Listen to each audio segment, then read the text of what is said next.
Welcome back, Knuckleheads. I'm Lupinefiasco. This is Daily FaB Gameplay, and today I am showcasing Kayo, Armed and Dangerous, versus Florian, Rotwood, Harbinger. Got something new for you today. Rather than my usual shtick of reviewing games that I played in the past and giving you my thoughts on the lines I would take now, I have taken this game directly from my most recent livestream and am showing it to you here.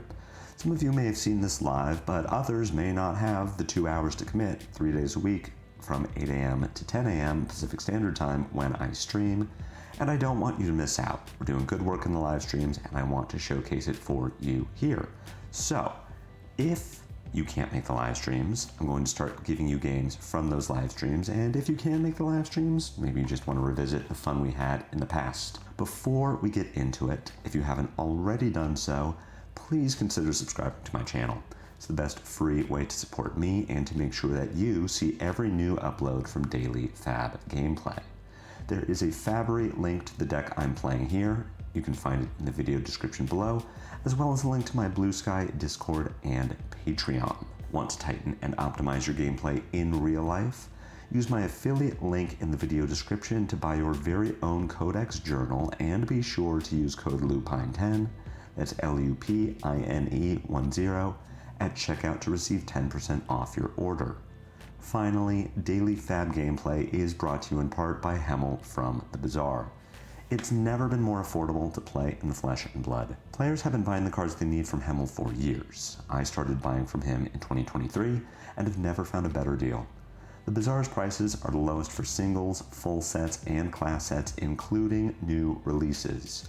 Want to stock up on Silver Age Essentials? Hemel's got you covered. Keep watching this intro for contact information, then reach out on Blue Sky, Discord, email, or Twitter to see what Hemel can do for you. Now, let's get into it.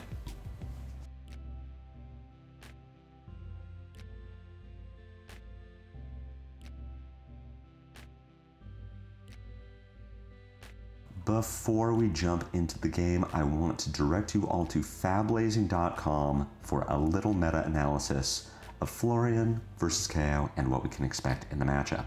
What I've done here is sorted tournament results based on classic constructed events in the Super Slam meta, which has brought up this nifty matchup matrix. We can see that over the course of the 8 events that have been played so far, Kayo, Armed and Dangerous has a 45.8% win rate overall, but more relevant, a 20.7% win rate into Florian. That's pretty atrocious.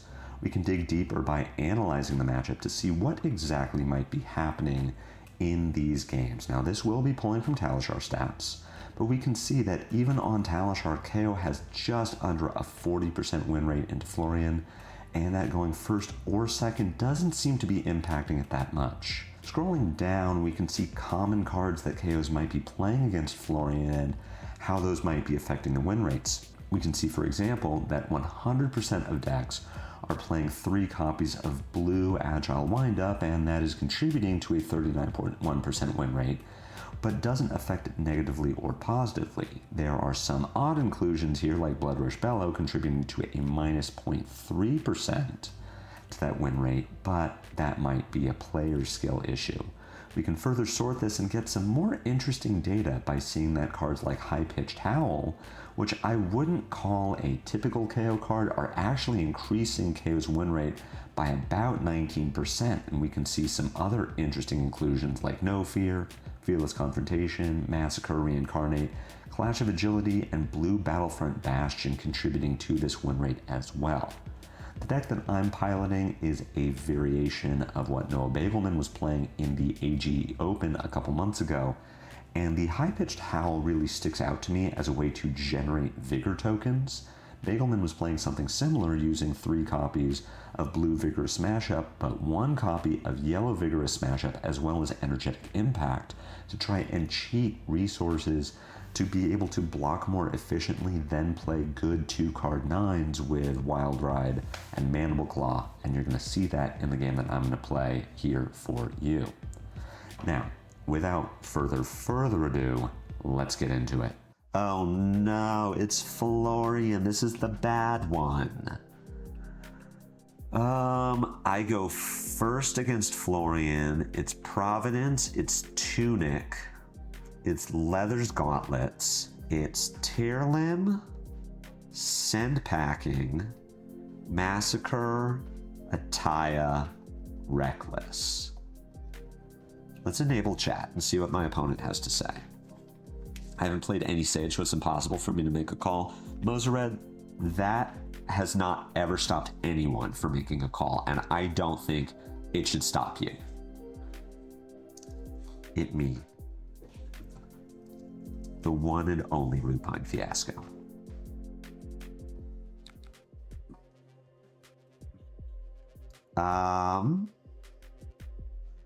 Yes. Arsenal, the 2-block, I guess? Sam could definitely be worse. Definitely be better.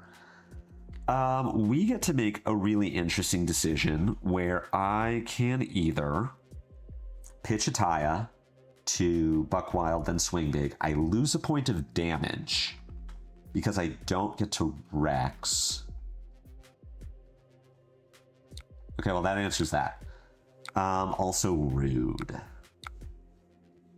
Runic Reclamation? Oh, that's pretty good. Block 6. That's 1 felling down. Sadly, we probably will make it to second cycle, so that's relevant. I just swing big and keep my go again in Arsenal. You have to be nice now. The OP is a fan. It's true. Reasonable TBH, pre-ban Aurora. Banning Aurora is fine. Briar's the better Runeblade anyway. The better Lightning Runeblade. Brandon, I think Siren's Call is a reasonable ban. I see it come up a lot as like just kind of a problematic card. It's in a lot of decks. It just randomly gets good value from things. Yeah, got him. So up. All right, opponent has a Sink Below in Arsenal. Remember that. That's important for later. Oh no, Brandon, they're on the tech. They're on the tech where they play a really good card. What am I doing? I have a few lines.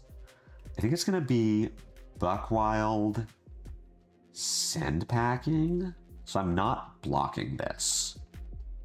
I would like an Arsenal. Burn Up Shock is also another one. I can see the Kadachi ban, Rain and Ira, without like totally just stomping on her, because Edge of Autumn Ira is actually like a good deck that people can play. Losing Burn Up Shock would be sad. I think it's reasonable. I think it would also probably kill a... I think it would kill Aurora and Briar. I don't know what those decks do if you aren't playing Burn Up Shock. I'm about to take a bunch of damage.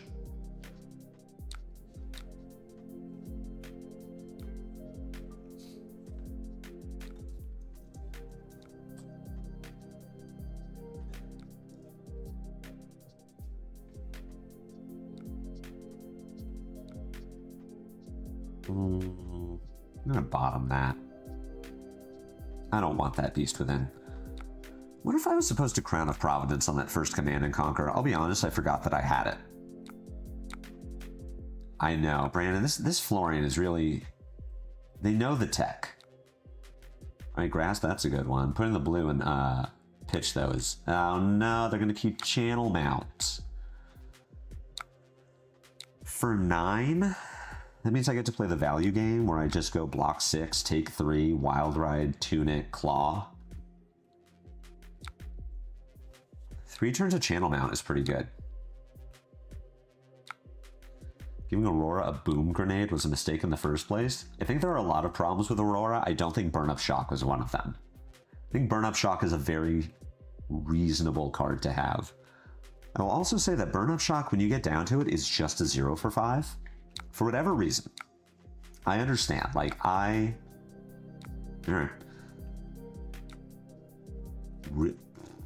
Okay. I mean, that's great news for me that she couldn't, Florian couldn't decompose. When you get down to it, if you were playing against an Aurora, and at the start of their turn, Aurora said, Here is a 0 for 5 go again. You would be much less threatened by that. For whatever reason, people would be much less threatened by that than by saying, here is burn up shock. Take 1 for just a round. People freak out. It's hilarious. I am sadly 1 resource off of being able to wild ride scent packing. However, so this is actually kind of interesting. If I block with the 2 vigorous smash ups and win both clashes, there is a world where I have a red on top of my deck. I wild ride, I discard the scent packing, I draw a red, and then I can't claw. What I am considering doing, if I block like this, I think this is still just the correct line. I take 4, I float a resource, I wild ride claw again. Have a blue on top. I do not want to sink agile windup. And now we just do our 2 card 10. What else could you hit in Briar? Rope Shock is OP versus players who are allergic to blocking. You're so right. They know to keep channel out for 3 turns. I know, this Florian knows the tech. This Florian is on it. What else can I hit in Briar? Briar's an interesting one, because like, we had the same problem with Aurora in CC. We now have the same problem with Syndra in CC, which is the deck is just a collection of 0 for 4s. And in CC Aurora, it was like, well, you can hit Flicker Wisp, and that makes the deck burst into Guardians. But there is no Flicker Wisp in Silver Age. Like, you could hit Burn Up Shock. I think if you hit Burn Up Shock, Briar just auto loses to anything with a fatigue plan. You could hit Lightning Press as the, like, gotcha card. You could hit Snatch. Snatch would be a reasonable one, I think. Snatch is probably the best one to hit, as like this card is kind of a problem anyway, considering the power of the format. I don't hate that.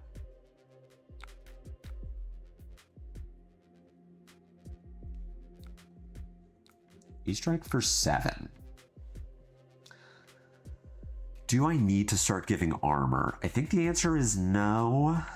This hand does pitch Energetic Impact. Pitch Energetic Impact, play Wild Ride.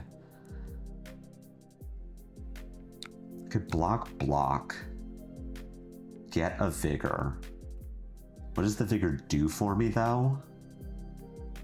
I'm 1 point off Tunic of being able to do Wild Ride. I think I just take 7. This might be too greedy, but I don't really know what this hand does if I block intelligently. If I get face purged here, I'm okay. Rootbound is fine. Florian actually starts decomposing. Rabble might be 2 above rate for the format. I could see taking it away, take silence from mid-range defensive, and snatch from aggro seems fair. I can see that. I think Rabble is fine because it is like, it does impose deck building constraints on the decks that play it. No, Florian is turboing through Decompose, but it is going to take Florian 4 Decomposes to turn on, which is pretty good. I guess you could... Oh, no, never mind. It'll take 3.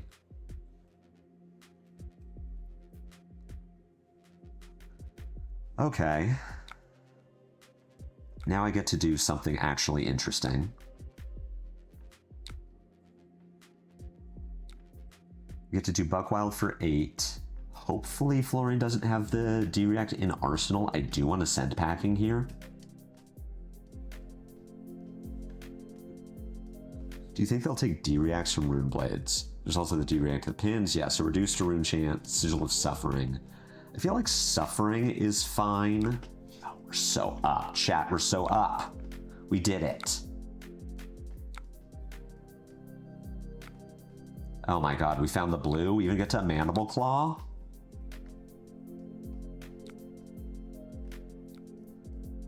We're so up. We did it. We're doing it. Chat. We had the counterplay. We played around Face Purgatory. We correctly analyzed the situation. We chose to have Beast Within in our hand. And now Florian has to care. Although I guess we did just put an Earth card. I mean, Florian has the Earth cards in graveyard to decomp, so this isn't like we didn't just help Florian decompose early. That's pretty good though. So we got the front half of Barkskin and Grasp. The front half of Barkskin got no value. Florian is going to get to sow tomorrow, but doesn't get to draw from it. Okay, we found action. All right, there's the sow tomorrow. Oh, fouling, that's rude. So what are we doing? We have the 3-card Blood Rush. I think what I like more is just putting some armor in front of this to start getting value from our armor. We're going to Reckless Stampede for 8, Arsenal the Blood Rush, and then wait. I can see them taking D-Reacts from Runeblades. I think that Sigil of Suffering is actually a fine card because there is counterplay to it by just running Arcane Barrier and pitching. It also, there is no Channel Lightning Valley in the format, which was really what made Sigil a problem in Aurora. Like, Sigil on its own is fine. It's a defensive 0 for 5 that can be a 0 for 3 if your opponent has Arcane Barrier and pitches, which, like, in my opinion, is okay. That is an okay thing to have. What made it oppressive was Aurora playing Channel Lightning Valley and then catching you without it, so you always had to have the resource against Aurora. It was the same as needing to do more damage into Gravy Bones to play around Fearless Confrontation, or needing to block 1 extra against Katsu to play around Breaking Scales or Ancestral Empowerment. Oh, that's not good.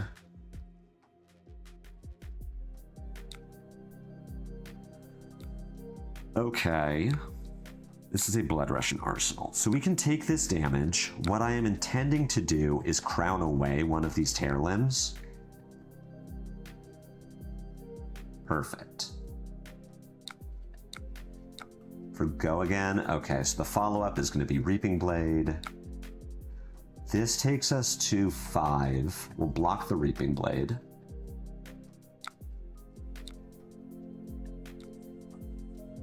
That works. It's not exactly what I'm looking for, but it works. Florian has seen 1 Seed's life. So I don't think I need to... I think I can go to 3, and it's fine. Like, if Florian finds Seed's life, we just die. I want to stay alive through Grasp Reaping. This is fine. Play Blood Rush. See what we find.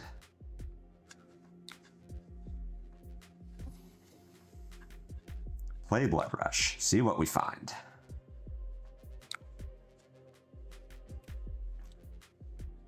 I kind of want a Tunic Wild Ride here, but I feel like pitching is the better idea, so that I have a higher chance at pitching Beast Within.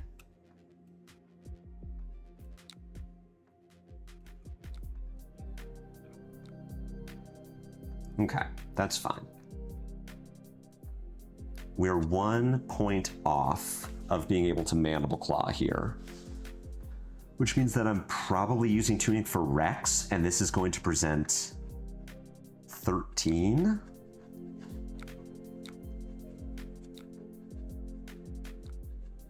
Which looks like might be enough.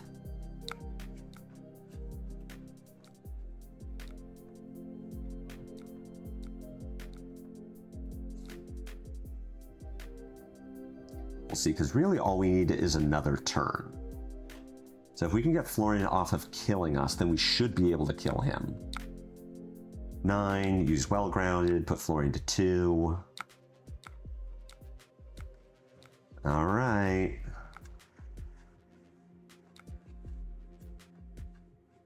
Let's see, chat. Can we find it? Can we get there? Scarring the Massacre is too bad, but we still get to Mandible Claw Bearfangs. Puts Florian to 1. I think we're gonna do it. We get our actual first win against Florian as Kayo. We did it. Good job, chat. I credit all of you. Holy shit, this deck is insane.